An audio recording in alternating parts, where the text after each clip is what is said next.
மாடியிலிருந்து இறங்கி வந்தான் தினேஷ். "சரி மோகனா, நான் அவன்கிட்ட பேசுறேன்" என்ற ராம் மகனைக் கண்டு, "இதோ அவனே வந்துட்டான். இப்பவே கேட்கிறேன்" என்றார். "என்னப்பா கேட்கணும்?" என்று கேட்டவாறே வந்த தினேஷ் சரஸ்வதி பக்கத்தில் அமர்ந்தான். "உன் பொண்டாட்டி விஷயமா தான் பேசணும் தினேஷ். அவள காலேஜ்ல சேர்த்து விட்டுட்டா பரவாயில்லையா இருக்கும். இங்க முழு நேரம் சும்மாவே இருக்க அவளுக்கும் போர் அடிக்கும்ல" என்றார் ராம். "சரிப்பா, சேர்த்து விட்டுறேன். இன்னும் ஒரு 1 வீக் வெயிட் பண்ணட்டும்" என்றான் தினேஷ். "எனக்கு ஃபைனல் செம் ப்ராஜெக்ட் இருக்குது. முடிஞ்ச வரைக்கும் சீக்கிரமா ஜாயின் பண்றது பெட்டர் மாமா. நாளைக்கு சேர்த்து விட்டாலும் பரவாயில்ல" என்று தயக்கமாக ராமை பார்த்து கூறினாள் மோகனா. மோகனாவின் மாமா என்ற அழைப்பு ராமுக்கு சந்தோஷத்தை கொடுத்தாலும், அப்பா என்ற அழைப்பை தான் அவர் எதிர்பார்த்தார். "ஏன், இங்க இருக்க உனக்கு பிடிக்கலையா மோகனா? வந்து ஒரு நாள் கூட ஆகல. அதுக்குள்ள காலேஜ் போகணும்னு சொல்ற" என்று சரஸ்வதி கேட்க, "ஐயோ! அத்தை, அப்படியெல்லாம் எதுவும் இல்ல. நான் தான் சொன்னேன்ல ஃபைனல் செம் ப்ராஜெக்ட் இருக்குன்னு. இங்க புது காலேஜ் எப்படி சப்மிட் பண்ண சொல்லுவாங்கன்னு தெரியல. என்னோட படிப்பு முடியவே இன்னும் 2 மாசம் தான் இருக்கு. நான் ஊர்ல இருக்கும்போதே சொன்னேன், அங்கேயே கன்டின்யூ பண்றேன்னு. அவசரம்னு சொல்லி தான் அழைச்சிட்டு வந்தாங்க. நானும் மறுக்க முடியாம தான் வந்தேன். நான் வீணடிக்கிற ஒவ்வொரு நாளும் லாஸ் தான். அதனால தான்" என்று தெளிவுபடுத்தினாள் மோகனா. "புரியுது மோகனா" என்று சரஸ்வதி தினேஷிடம், "நீ என்னடா சொல்ற? நாளைக்கு ஜாயின் பண்ணி விட்டுறலாமா?" என்று கேட்டார். "நாளைக்கு எனக்கு முக்கியமான மீட்டிங் இருக்குமா?" என்று தினேஷ் ராமிடம், "அப்பா, நீங்க போய் அவள ஜாயின் பண்ணி விட்டுடுங்க. நான் பிரின்சிபல் கிட்ட பேசிடுறேன்" என்றான். "ஓகேடா, ஒண்ணும் பிரச்சனை இல்ல. நான் நாளைக்கு போயிட்டு ஜாயின் பண்ணி விட்டுடுறேன்" என்றார் ராம். அப்புறம்ப்பா, அவளுக்கும் எனக்கும் கல்யாணம் ஆன விஷயம் வெளிய தெரிய வேண்டாம். இவ என் பொண்டாட்டின்னு தெரிஞ்சா அவளுக்கு தான் பிரச்சனை. ஸோ யார் கேட்டாலும் சொந்தக்கார பொண்ணுன்னே சொல்லுங்க" என்ற தினேஷின் வார்த்தைகள் மோகனாவுக்கும் சேர்த்துதான். அவளுக்கும் அது தெளிவாக புரிந்தது. "சரி, நீ ஆஃபீஸ் போலையா?" என்று ராம் கேட்க, "போகணும்ப்பா. சில குவரீஸ் டீல் பண்ணிட்டு இருக்கேன். அதெல்லாம் சால்வ் பண்ணிட்டு தான் போகணும். இந்த சந்தோஷ் கம்பெனி வேற ஏட்டிக்கு போட்டியா பண்ணிட்டு இருக்குது" என்று எரிச்சலாக கூறினான் தினேஷ். "எதுவா இருந்தாலும் சரி, பொறுமையா மூவ் பண்ணு" என்றார் ராம். "ம், நான் ஹேண்டில் பண்ணிக்கிறேன்ப்பா. அப்புறம் நைட்டு பெங்களூர் கிளம்புறேன்" என்று தகவலாக தான் கூறினான். மோகனாவின் முகம் சிரித்து போனது. அவள் முகத்தில் ஒட்டியிருந்த சிறு புன்னகையும் அழிந்தது. அவளின் முகமாற்றத்தை கவனித்த தினேஷ், "நான் இங்க இல்லைன்னா முத நாளா இவ தானே சந்தோஷப்படுவா? எதுக்கு இப்போ மூஞ்சி இவ்ளோ சோகமா வச்சுட்டு உட்காந்துருக்கா? ஒருவேளை அம்மா அப்பா இருக்கிறதால நடிக்கிறாளோ? ம், இருந்தாலும் இருக்கும். இல்லனா காலையில அப்படி பேசியிருப்பாளா?" என்று நினைத்தவன் அவளை தான் பார்த்தான். "தினேஷ், உனக்கு இப்பதான் கல்யாணம் முடிஞ்சிருக்கு. அதுக்குள்ள பெங்களூர் போறேன், அமெரிக்கா போறேன்னு சொன்னா என்னடா அர்த்தம்? நீ அங்க போயிட்டா இங்க அவ தனியா தானே இருக்கணும். அவளுக்கு இது புது இடம்டா, பயந்துக்க மாட்டாளா?" என்று சரஸ்வதி கேட்க, "அதான் அவ காலேஜ் போறேன்னு சொல்றாளே. காலேஜ் போயிட்டு வந்தானா சாப்பிட்டு தூங்குதா, நேரம் கரெக்ட்டா இருக்கும். அவ பயந்துக்கு என்ன பாப்பாவா? நான் வேலை விஷயமா போறேன். போறேன்னு சொல்லும்போதே நான்சிங்கா பேசாதீங்க. This is final. நான் போயிட்டு பேக் பண்றேன்" என்று விட்டு அங்கிருந்து எழுந்து சென்றான். "என்னங்க, இவன் இப்படி சொல்லிட்டு போறான்?" என்று வருத்தமாக கேட்டார் சரஸ்வதி. "விடு சரசு. அவன பத்தி தான் தெரியுமே. அவன் முடிவு பண்ணிட்டா, அத மாத்திக்கிறது கஷ்டம். நம்ம வீட்ல தானே இருக்கோம். மோகனாவ நம்ம பாத்துக்கலாம். திரும்ப அவன்கிட்ட இது விஷயமா பேசாத" என்றார் ராம். சரி வாங்க. லஞ்ச் ரெடியா இருக்கு. சாப்பிடுவீங்க. மோகனா, நீயும் வாம்மா" என்றவாறே டைனிங் ஹாலை நோக்கி நடந்தார் சரஸ்வதி. ராம், மோகனா இருவரும் வந்து அமர, இருவருக்கும் பரிமாறினார் சரஸ்வதி. "அவனுக்கும் போய் குடுத்துட்டு வா சரசு" என்றார் ராம். நீங்க சாப்பிடுங்க" என்று சரஸ்வதி மகனுக்கான உணவை தட்டில் வைத்து எடுத்துக்கொண்டு அவனுக்கு சென்று கொடுத்துவிட்டு வந்தார். சாப்பிட்டு முடித்ததும் ராம் ஆபீஸ் கிளம்பிவிட்டார். மாமியார் மருமகள் இருவரும் கிச்சன் வேலையை பார்த்தனர். முருகன் பீரியட் முடிந்ததும் கிளம்பிவிட்டார். அடுத்த பீரியட் மேம் ஒருவர் வந்து கிளாஸ் எடுத்துக் கொண்டிருக்க, கிளாஸை கவனிக்காமல் அகிலாவை வைத்த கண் வாங்காமல் பார்த்து கொண்டிருந்தான் அகில். அவன் பார்ப்பதை அகிலா கண்டு கொண்டாலும் கூட பெரிதாக எடுத்துக்கொள்ளவில்லை. "மச்சி, அடே மச்சி, என்னடா நடக்குதுங்க? அவள அப்படி பாக்குற?" ஆமா, அந்த பொண்ணு உன்ன லவ் பண்ணுமா? மத்த பொண்ணுங்க மாதிரி தெரியலையே அவ? என்றான் நந்தா. அதனால தான் எனக்கு அவள புடிச்சது. அவ என்ன லவ் பண்ணுவாளா இல்லையான்னு கடவுளுக்கு தான் தெரியும். என்றான் அகில். எனக்கு என்னமோ அவள பார்த்தா லவ் மேல சுத்தமா நம்பிக்கையே இல்லாத மாதிரி தெரியுது. அவ கிரவுட்ல பேசுனத யோசிக்கும்போது, பசங்க மேல நல்ல தாட் இல்லையோன்னு தோணுது. என்றான் நந்தா. அத நீயா சொல்லாத. நான் அனலைஸ் பண்ணிக்கிறேன். என்றான் அகில். ஏன்டா? அவள இன்னைக்கு தானே பார்த்த. என்னமோ பல வருஷம் பழகுன மாதிரி ஓவரா தான் பண்ற. முடியலடா. என்றான் நந்தா. ஒரு நிமிஷம் பார்த்தாலும், பல வருஷம் பார்த்தாலும், நொடியில லவ் வந்துடும். பொண்ணு தொரத்தவும் முடியாது, வற்புறுத்தி வர வைக்கவும் முடியாது. இதெல்லாம் உனக்கு புரியாது விடு. என்றான் அகில். புரியலனாலும் அப்படியே சொல்லிக் கொடுத்துருவ பாரு. போடா. என்று சலிப்பாக கூறினான் நந்தா. புன்னகைத்த அகில், மேம் ஏதோ பேசிட்டு இருக்காங்க. என்னன்னு கவனி. லெசன் தான் கவனிக்க முடியல. அட்லீஸ்ட் பேசுறையாவது காதுல வாங்கலாம். என்றவன் அவரின் பேச்சை காதில் வாங்கினான். ஸ்டூடண்ட்ஸ், நம்ம ஃபார்மசி கிளப்ல இருந்து சோசியல் சர்வீஸ் பண்ணலான்னு அரேஞ்ச் பண்ணியிருக்கோம். அதுக்காக ஒரு டீம்ல 4 பேரை அசைன் பண்ணி அலாட் பண்ணியிருக்கோம். 4 பேரும் குரூப்பா சேர்ந்து தான் பண்ண போறீங்க. பிளேஸ் எங்க, எப்படி பண்ண போறீங்கன்னு எங்களுக்கு அப்டேட் பண்ணணும். இது ஒரு ப்ராஜெக்ட்டா கூட எடுத்துக்கோங்க. டீம் லிஸ்ட்லாம் வாட்ஸ்அப்ல பண்ணிடுறேன். என்றவர் பீரியட் முடிந்ததும் கிளம்பிவிட்டார். என்னடா டீம்னு சொல்றாங்க. என்ன தனியா வேற டீம்ல போட்டா நான் காலேஜ் வரவே மாட்டேன். என்றான் நந்தா சிறு குழந்தை போல. நீ என்ன குழந்தையா? எல்லா இடத்துக்கும் என்னையே எதிர்பார்ப்பியா? எந்த டீம் உனக்கு அலாட் பண்ணியிருக்காங்களோ, அங்க போய் உன் வேலை என்னமோ அத பண்ணு. சும்மா சிணுங்கிட்டு இருக்காத. என்றான் அகில். நந்தா முகத்தை தூக்கி வைத்துக்கொள்ள, வாட்ஸ்அப் மெசேஜ் வந்ததற்கான நோட்டிஃபிகேஷன் சத்தம் கேட்கவும், கடவுளே! நான் அகில் டீமா தான் இருக்கணும். மேம் ரொம்ப நல்லவங்க. என்ன பத்தி தெரியும். கண்டிப்பா இவன விட்டு பிரிச்சு போட்டுருக்க மாட்டாங்க. என்ற நம்பிக்கையுடன் வாட்ஸ்அப் ஓபன் செய்து அலசினான். அவன் கையில் இருந்த போனை பட்டென பிடுங்கிய அகில் லிஸ்டை கவனித்து, இங்க பாருடா என்று அவனிடம் காட்ட, அதில் நந்தா, நிவேதிதா, அகில், அகிலா என்று 4வரும் ஒரே டீம் என்று இருந்தது. ஐ ஜாலி! நான் உன் டீம் வந்துட்டேன்டா. எனக்கு மேம் மேல நம்பிக்கை இருந்தது. அவங்க என் நம்பிக்கைய உடைக்கல. என்று புன்னகையுடன் கூறினான் நந்தா. அவனை காரி துப்பாத குறையாக பார்த்த அகில், டே பைத்தியம்! அகிலா, நிவேதா 2 பேரும் நம்ம டீம்ல இருக்காங்க. இவங்கள எதுக்கு நம்மளோட அலாட் பண்ணாங்க? 2 பேரும் பொண்ணுங்க. நைட் டைம்ல நம்மளோட எப்படி வெளிய வருவாங்க? அவங்களுக்கு செட் ஆகுதோ இல்லையோ, இவங்க நமக்கு செட் ஆக மாட்டாங்க. என்றான் அகில். ஏன்? பொண்ணுங்க நைட் டைம்ல வரமாட்டாங்களா? நாங்க தான் வரமாட்டோம்னு சொன்னோமா? இல்ல நாங்க உங்களோட வந்தா பயமா? என்று கேட்டவாறே அவன் முன் வந்து நின்றாள் அகிலா. அகிலா, அவன் அப்படி மீன் பண்ணல. உங்க சேஃப்டிக்காக தான் சொன்னான். என்று விளக்கம் கொடுத்தான் நந்தா. எங்களுக்கு எங்களோட சேஃப்டிய பாதுகாக்க தெரியும். என்ன பண்ணலான்னு மட்டும் சொல்லுங்க. நீங்க ஏதாவது ஐடியா வச்சிருக்கீங்களா? என்று அகிலா கேட்க, நமக்குன்னு சின்ன அமௌண்ட் தான் கோட் பண்ணுவாங்க நந்தா. அது மட்டும் நமக்கு போதாது. அதோட நம்ம கொஞ்சம் சேர்த்து பெட்டரா ஏதாவது யோசிக்கணும். எனக்கு எந்த ஐடியாவும் இப்போதைக்கு இல்ல. அவங்களுக்கு ஏதாவது இருந்தா சொல்ல சொல்லு. என்றான் அகில் நந்தாவிடம். ஏன்? அது என்கிட்ட கேட்க மாட்டானா? பெரிய இவன். மூஞ்ச பார்த்து பேசினா பல்லுல இருக்க முத்தெல்லாம் கொட்டி போயிடும் போல. என்று மனதில் நினைத்த அகிலா நந்தாவிடம், எனக்கு ஒரு யோசனை இருக்கு.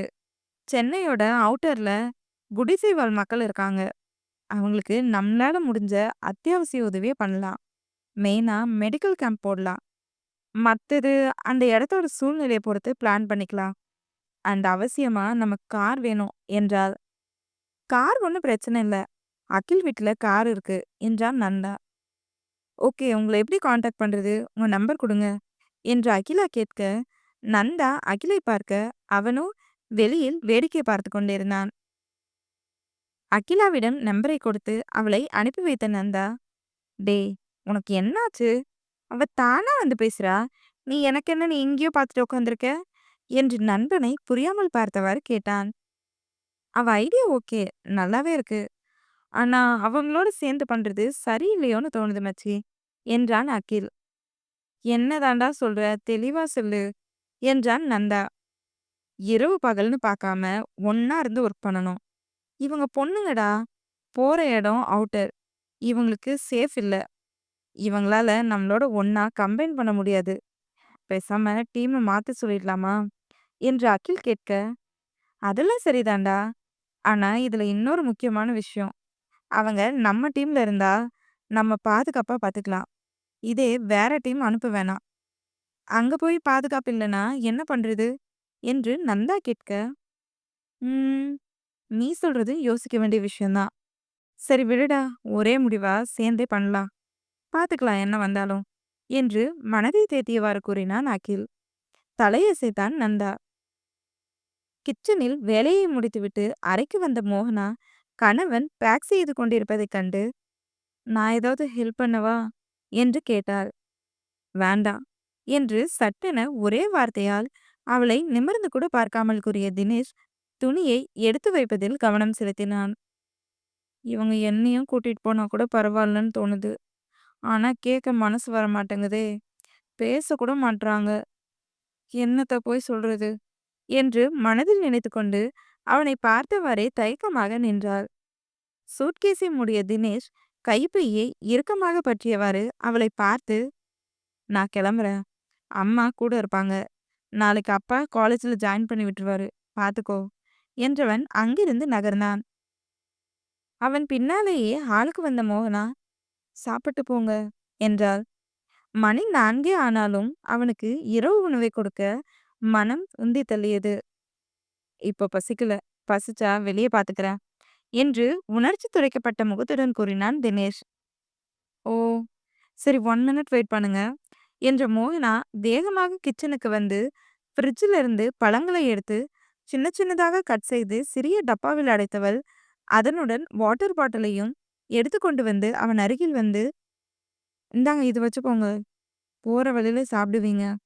பசிக்கிற நேரத்துக்கு பக்கத்துல ஹோட்டல் இருக்காதுல்ல என்றாள் விளக்கமாக. அதை வாங்கி கொண்ட தினேஷ், அம்மா அப்பா கிட்ட சொல்லிடு, நான் கிளம்புறேன். பத்ரம் என்றவன் அவளின் அன்பு புரியாமல் தான் கிளம்பினான். அரைவாசலில் நின்று அவர்களை கவனித்த சரஸ்வதியின் முகம் புன்னகையில் விரிந்தது. மோகனாவின் தவிப்பும் தினேஷின் தவிர்ப்பும் அவருக்கு அவ்வளவாக புரியவில்லை என்றாலும், அவள் அவனுக்காக பார்த்து பார்த்து செய்த சிறு செயல் கூட அவர்களின் காதலை அவருக்கு விளக்கியது. கணவன் மனைவிக்கு தான் அது விளங்கவில்லை. தினேஷ் சென்றதும் திரும்பிய மோகனாவின் முகத்தை பார்த்த சரஸ்வதி, இவங்களுக்குள்ள ஏதோ பிரச்சனைன்னு தோணுது. மோகனாவோட முகமே சரியில்லை. தினேஷும் வெளியே அவ்வளவா தங்க மாட்டான். அப்படி இருக்கும்போது 5 நாள் வரமாட்டேன்னு சொல்றான். என்னவோ, பாத்துக்கலாம் என்று மனதில் நினைத்து கொண்டவர் மோகனாவின் அருகில் வந்து, என்னம்மா கிளம்பிட்டானா என்று கேட்டார். கிளம்பிட்டாங்க அத்தை என்றாள் மோகனா. சரி என்று விட்டு அறைக்கு சென்று விட்டார் சரஸ்வதி. 6:30 மணிக்கு கிச்சனுக்கு வந்தாள் மோகனா. சரஸ்வதி அனைத்தும் சமைத்து முடித்திருந்தார். அத்தை, நான் ஏதாவது ஹெல்ப் பண்ணவா என்று மோகனா கேட்க, எல்லாம் முடிஞ்சது மோகனா, உனக்கு போர் அடிக்குதா என்று சரஸ்வதி கேட்க, அப்படியெல்லாம் இல்ல அத்தை என்று மோகனா சொன்னதும், சரிம்மா, நைட்டு நீ என்னோடவே வந்து படுத்துக்கோ என்றார் சரஸ்வதி. இல்ல அத்தை, நான் ரூம்லயே படுத்துக்கிறேன் என்றாள் மோகனா. தனியா படுத்துப்பியா? இல்ல எங்க ரூம்க்கு வர சங்கட்டமா இருந்தா சொல்லுமா, நான் அங்க வரேன் என்றார் சரஸ்வதி. அதெல்லாம் ஒன்றும் பிரச்சனை இல்ல அத்தை, நான் இருந்துப்பேன் என்றாள் மோகனா. ம் என்று சரஸ்வதி தயக்கமாக அவளை பார்க்க, அத்தை, எனக்கு காலேஜ் ஒர்க் இருக்கு. நான் அதெல்லாம் கம்ப்ளீட் பண்ணிட்டு தான் தூங்குவேன். ரூம்ல லைட் எரியும். உங்களுக்கும் டிஸ்டர்பா இருக்கும். அதான் சொல்றேன். நான் தனியாவே இருக்கேன்னு. நீங்க ரொம்ப யோசிக்காதீங்க என்று சிறு புன்னகையுடன் கூறினாள். சரிம்மா என்றார் சரஸ்வதி.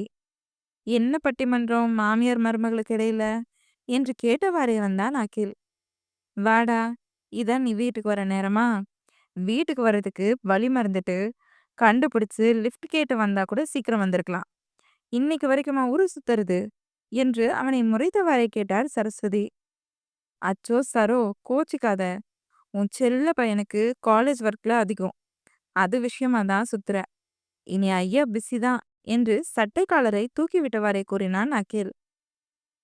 அண்ணனுக்கும் தம்பிக்கும் இந்த இருமாப்புக்கு மட்டும் ஒரு குறைச்சலும் இல்ல என்றார் சரஸ்வதி. அட சரோ, நான் மறந்துட்டேன் பாரு.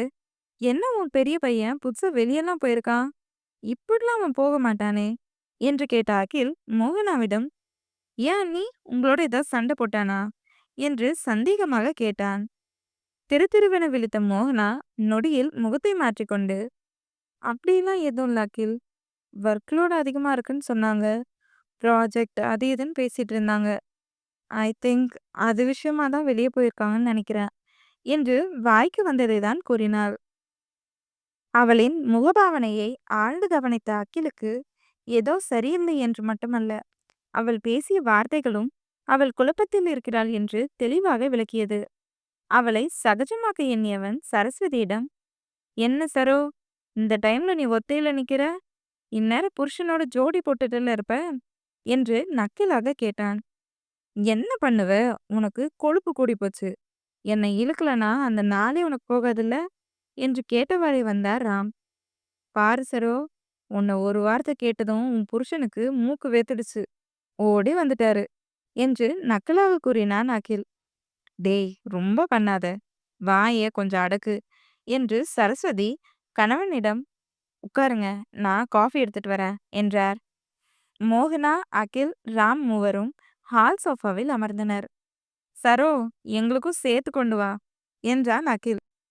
ஏலம் விடாதடா என்று அவனை முறைத்தவாறு ராம் கூற, பழிப்பு காட்டிவிட்டு மோகனாவிடம் வாயடிக்க ஆரம்பித்தான் அகில். சரஸ்வதி காஃபி கலந்து கொண்டு வந்து கொடுத்தார். சிறிது நேரம் பேசியவாறே காஃபியை குடித்தவர்கள் பின் நேரமாவதை உணர்ந்து இரவு உணவையும் முடித்து கொண்டனர். அப்பா, எனக்கு கொஞ்சம் பணம் வேணும் என்று பவ்யமாக ராமிடம் கேட்டது அகில்தான். எதுக்கு என்று ராம் சந்தேகமாக கேட்க, காலேஜ்ல சோசியல் சர்வீஸ் கேம்ப் பண்ண சொல்லியிருக்காங்க. 4 பேர் ஒரு டீம். காலேஜ் சைட்ல இருந்து கொஞ்சம் பணம் கொடுப்பாங்க. கிரியேட்டிவான ஐடியாவை யூஸ் பண்ணி ஏழை மக்களோட குறைய முடிஞ்ச அளவுக்கு தீர்க்கறது தான் மெயின் பாயிண்ட். நாங்க சென்னை அவுட்டர்ல இருக்க குடிசை வாழ் மக்கள் இருக்கிற பிளேஸ்ல கேம்ப் பண்ணலான்னு இருக்கோம். அதுக்காக காலேஜ்ல கொடுக்குற பணம் பத்தாது. அதுக்கு தான் கேட்டேன் என்று விளக்கமாக கூறினான் அகில். நல்ல விஷயம் அகில். கஷ்டப்படுற மக்களுக்கு நம்மளால முடிஞ்ச உதவியை பண்ணலாம் என்றார் சரஸ்வதி. அதெல்லாம் சரிதான் சரசு. உன் பையனுக்கு இந்த அளவுக்கு அறிவில்லையே. உன் பையன் அறிவாளிதான். ஆனா இந்த அளவுக்கு நுணுக்கமான ஐடியாவை சத்தியமா இவன் போட்டிருக்க மாட்டான் என்றார் ராம். சரிதான். என் டீம்மேட் ஒரு பொண்ணு தான் இந்த ஐடியாவை கொடுத்தா. ஐடியா எனக்கும் பிடிச்சிருந்தது. அவ சொல்லும்போதே இனிக்கா இருந்துச்சுன்னு அதான் அதையே ஃபைனல் பண்ணிட்டேன் என்றான் அகில். அந்த பொண்ணு கொடுத்த ஐடியா தான் பிடிச்சதா இல்ல பொண்ணையே பிடிச்சதா என்று ராம் கேட்க, சரோ, உன் புருஷனுக்கு அறிவு வழிஞ்சு ஊத்துது என்றான் அகில் நக்கலாக. டேய், அப்ப அந்த பொண்ணு பிடிச்சிருக்கா என்று ஆச்சரியமாக கேட்டார் சரஸ்வதி. ஆமா என்று புன்னகையுடன் கூறினான் அகில். உனக்கு பிடிச்சிருந்தா நிச்சயம் அந்த பொண்ணு குணவதியா தான் இருப்பா. எனக்கு ஓகே என்றார் சரஸ்வதி. உன்ன மாதிரி ஒரு தாய் குலம் இருந்தா இந்த நாட்டு இளைஞர்கள் காதல் வாழ்க்கை காலத்துக்கும் அமோகமா இருக்கும் என்றான் அகில் நக்கலாக. பெரியவர்கள் இருவரும் அவனை முறைக்க, அவர்களை அலட்சியம் செய்த அகில் வெறித்தவாறு அமர்ந்திருந்த மோகனாவை உலுக்கி, அண்ணி என்று அழைத்தான். ஆ திடுக்கிட்டு அவனை பார்த்த மோகனா சற்று ஆஸ்வாசமாகி, சொல்ல அகில் என்று சொன்னதும், என்ன அண்ணி சொல்றது, நான் இன்ன வரைக்கும் மலையளவு பெரிய விஷயத்த போட்டு உடைச்சிட்டு இருக்கேன்.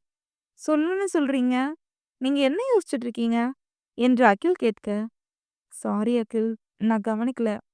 சரி, இப்ப சொல்லு, என்ன பேசிட்டு இருந்த என்று மோகனா கேட்க, இன்னைக்கு காலேஜ்ல ஒரு பொண்ணை பார்த்தேன் நீ. பா, செம்ம அழகு, குண்டு குண்டான கன்னம். எனக்கு அவளை ரொம்ப பிடிச்சிருக்கா நீ என்று வெக்கப்பட்டவாறே கூறினான் அகில். அவனின் எக்ஸ்பிரஷனை கண்டு அவளுக்கு சிரிப்பு தான் வந்தது. சிரித்தும் வைத்தாள். என்ன நீ சிரிக்கிறீங்க என்று அகில் பாவமாக கேட்க, ஓகே ஓகே, நான் சிரிக்கல. ஆமா, எதனால அந்த பொண்ணு உனக்கு பிடிச்சது? அடிப்படையான காரணம் ஏதாவது இருக்கும்ல என்று கேட்ட மோகனாவுக்கு கணவன் எப்படி தன்னிடம் விழுந்தான் என்று நினைவுதான். காலேஜில் நடந்ததை மறைக்காமல் கூறினான் அகில். தைரியமான பொண்ணுதான் என்ற மோகனாவுக்கு அகிலாவின் நினைவு வந்து சென்றது. சரியான தைரியம் அண்ணி என்று அகில் பெற்றவர்களிடம், அம்மா, அப்பா, எனக்கு நாளையிலருந்து ரிப்போர்ட் சப்மிட் பண்றது இருக்கு. ஸோ நான் எப்போ வருவேன்னு சொல்ல முடியாது. அடிக்கடி ஃபோன் பண்ணாதீங்க. வீட்ல தங்குவேனான்னு கூட சரியா தெரியல. நான் இன்ஃபார்ம் பண்றேன் என்றான். பெற்றவர்களும் தலையசைத்தனர். அறைக்கு வந்தாள் மோகனா. அனிச்சையாக தினேஷின் நினைவு அவளை ஆர்ப்பரிக்க, சுவரில் மாட்டப்பட்டிருந்த அவனின் போட்டோவை அவளின் கண்கள் தழுவியது. எனக்கு இந்த ரூம்ல தனியா இருக்கவே ஒரு மாரி இருக்கு. சீக்கிரம் வந்துடுங்க. என் மேல ஏதாவது தப்பு இருந்தா மன்னிச்சிடுங்க. எனக்கு தெரிஞ்சு காயப்படுத்தின வார்த்தைக்கு நான் மன்னிப்பு கேட்டுட்டேன். நான் தெரியாம ஏதாவது பேசியிருந்தா ரியலி சாரி என்று புகைப்படத்தை பார்த்தவாறே கூறியவளுக்கு மூச்சு முட்டியது. அவனுடன் அவ்வளமாக ஐக்கியமாகவில்லை என்றாலும் கூட அவன் மேல் கொண்ட ஈர்ப்பு, காதல், கணவன் என்ற உரிமை அவளுக்குள் அழுத்தத்தை கொடுக்க, நேற்று இரவு அவனை அணைத்து கொண்டு தூங்கியது நினைவு வந்து அவளை கொன்றது. நேத்து கட்டி பிடிச்சிட்டு தூங்கினேன், இன்னைக்கு தனியா தூங்க போறேன் என்றெண்ணி பெருமூச்சு விட்டவளுக்கு அவனின் அருகாமை வேண்டி மனம் அலைபாய்ந்தது. எண்ணற்ற போர்க்களத்தைக் கண்டு மயங்காத என் மனம் ஆசை என்னும் போர்க்களத்தில் மயங்கியது உன்னை கண்டதால். எப்போதோ எங்கோ படித்த கவிதை அவளின் நினைவை எட்டியது. ஆசையை காட்டிட்டு போர்க்களத்துல தவிக்க விட்டுட்டு போயிட்டாரு என்று முனகியவாறே படுத்தவள், எனக்கு எந்த பையன் மேலேயும் இப்படி ஒரு ஃபீல் வந்ததே இல்லை. காலேஜ்ல சீனியர்ஸ் கிட்ட ஓரளவு பேசியிருக்கேன். அவங்க மேல நார்மலா கூட ஃபீலிங் வந்ததில்ல. புருஷனோட இருக்கும்போது பாதுகாப்பா ஃபீல் பண்ணேன். அவர் பக்கத்துல வரும்போது என்னையே மறக்கிற அளவுக்கு மருகியெல்லாம் நின்னேன். பட் இப்போ தனிச்சு தனியா நின்னு தவிக்கிறேன் என்று புலம்பியவள் கணவன் புகைப்படத்தை பார்த்தவாறே வெகு நேரம் அமைதியாக இருந்தாள். நேரம் கடக்க கடக்க கண் சொக்க அவளையும் அறியாமல் தூங்கி போனாள். சென்னையில் இருந்த பிளாசா ஹோட்டலின் முன்பு காரை நிறுத்தினான் தினேஷ். ரிசப்ஷனில் ரூம் புக் செய்தவன் கார்டை வாங்கி கொண்டு சூட்கேஸை இழுத்தவாறு அறைக்கு வந்தான். கதவை உள்பக்கமாக தாளிட்டு கட்டிலில் அமர்ந்தவனுக்கு பஞ்சு மெத்தை குத்தியது. மனம் மனைவியின் வார்த்தைகள் அனைத்தையும் நினைவுக்கு கூட்டி வந்து கொலையாய் கொன்றது. அவள் அதிகம் அவனை காயப்படுத்தும் வார்த்தைகளை மட்டுமே பேசியிருக்கிறாள் அல்லவா? அதனாலே இப்படி. ஏண்டி என்னை இப்படி கொல்ற? நான் இப்படியெல்லாம் இருந்ததே இல்லை தெரியுமா? என்ன மீறி நான் நிறைய விஷயத்துல உங்ககிட்ட என்னை இழக்கிறேன். அதான் அப்பப்போ என்னையே அறியாம நெருங்கிடுற. அதை உன்னால புரிஞ்சுக்க முடியலையா? சத்தியமா கோவத்துல 5 நாள் வேலை இருக்குன்னு சொல்லி கிளம்பி வந்துட்டேன். ஆனா இருக்க முடியுமானே தெரியல. இப்பவே உன் அருகாமைக்கு மனசு அலைபாயுது.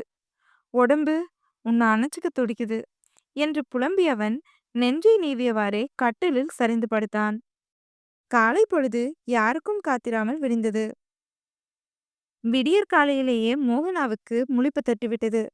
எழுந்ததும் தினேஷ் வாங்கி கொடுத்த ஆடைகளை எடுத்துக்கொண்டு குளித்துவிட்டு வந்தவள் இடையே தாண்டியிருந்த கூந்தலை காய வைத்து, பின் இருபக்க காதோரம் முடியெடுத்து கிளச்சில் அடக்கிக் கொண்டு மீதி இருந்த கூந்தலை ஃப்ரீயராக விட்டவள் பளிச்சென்று தெரிந்த தாலியை குர்த்திக்குள் மறைத்து கொண்டாள். முடிக்குள் மறைத்து குங்குமத்தை வைத்து கொண்டவள் புருவங்களுக்கு இடையில் பொட்டையும் வைத்து கொண்டாள். சரஸ்வதி காஃபி கொண்டு வந்து கொடுத்துவிட்டு சென்றார். காஃபியை சுவைத்தவாறே கணவனின் நினைவில் உழன்றவளுக்கு நேரமாவது உரைக்கவும் கண்ணாடி முன்னாடி வந்து நின்று முக அலங்காரத்தை சிம்பிளாக முடித்து கொண்டவள் தேவையான ஆவணங்கள் அனைத்தையும் எடுத்துக்கொண்டு ஹாலுக்கு வந்தாள். அச்சோ, ஏன் கண்ணே பட்டுடும் போல இருக்கு. அழகா இருக்க மோகனா என்று அவளின் கன்னத்தை வலித்து நெற்றியில் முட்டினார் சரஸ்வதி. மோகனா மெலிதாக புன்னகைக்க அறையிலிருந்து வெளிவந்த ராம், கிளம்பிட்டியா மோகனா என்று கேட்டார். நான் ரெடி மாமா என்றாள் மோகனா. டிஃபன் ரெடி, வாங்க சாப்பிடுவீங்க என்று சரஸ்வதி சொல்லவும் இருவரும் டைனிங் ஹாலில் அமர்ந்தனர். சாப்பிட்டு முடித்ததும், அத்தை நான் போயிட்டு வரேன் என்று சரஸ்வதியிடம் கூறினாள் மோகனா. டாக்குமெண்ட்ஸ் எடுத்துக்கிட்டு தானே என்று சரஸ்வதி கேட்க, எல்லாம் எடுத்துக்கிட்டாத்த என்று மோகனா பெரியவர்கள் இருவரின் காலிலும் விழுந்து ஆசிர்வாதம் வாங்கி கொண்டாள். இருவரும் புன்னகையுடன் அவளை ஆசிர்வதிக்க, பின் ராம் மோகனா இருவரும் காரில் ஏறிக்கொண்டனர். காரில் அமர்ந்ததும் கணவனின் நினைவு மோகனாவை வாட்டியது. இதுவரை அவனுடன் மட்டுமே காரில் வந்திருக்கிறாள். சென்னை வரும்போது அவனுடன் அத்தனை உரிமையாக பேசியவாறு வந்தது மணக்கண்ணில் பிம்பமாக பதிய அதை முகத்தில் காட்டிக்கொள்ளாமல் கண்ணாடி வழியாக வெளியே வேடிக்கை பார்க்க ஆரம்பித்தாள். அவளின் முகமாற்றத்தை நுணுக்கமாக கவனித்தவாறே காரை இயக்கிக் கொண்டிருந்தார் ராம்.